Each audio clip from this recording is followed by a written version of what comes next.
Introduction to Computers. This is Monday. We've got 2 weeks before midterm, week 7.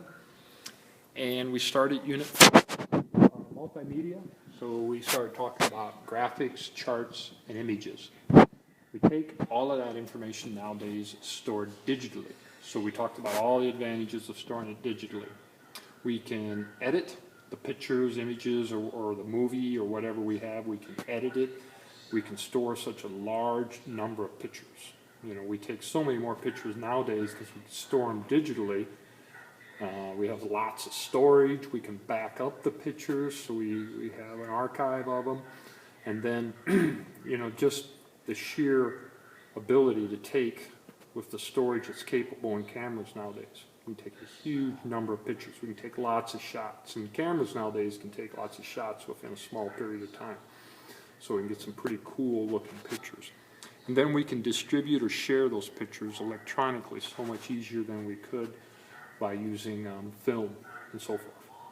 Of course, there's some issues with digital pictures. Do you know if it's really been edited or not? And some issues there that we'll talk a little more about later on. All kinds of cameras nowadays. There's cameras in phones. You can have a camera in a tablet. For example, the camera I'm using right now is a video camera in a tablet, but you can also take still shots with a tablet. Video cameras nowadays, regular video cameras will take still shots too, and you can store them on a flash drive or a flash card that's in the camera. And regular digital cameras are still very popular. Lots of people have digital cameras who maybe don't have cameras in their phones or like to manage those photos that way. You can take an image and scan it and create a digital image from that. We're going to talk more about that later on, but the resolution becomes an issue. How many bits or how many pixels are you going to use for the picture, which depends on how you're going to use the picture. All right. And we were going to move to spreadsheets, and before we did, we talked about charts and spreadsheets, the whole idea like a pie chart comparing a group of items to the whole.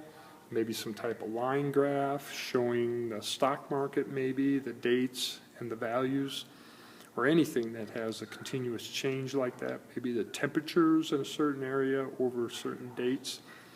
We have column charts, or sometimes called bar charts, in which we compare two items and use a bar to represent it. And then I gave the example of during World War II, Winston Churchill kept sending planes into Europe, and they were trying to convince him at that rate he couldn't do that, so they drew a chart, and they said, if you keep doing this, eventually we will have no planes. And that's when he decided to back off. So charts can be used to sell a point, make a better comparison on data, and so forth. And then we did some examples of charting in the spreadsheets. And that's it for today.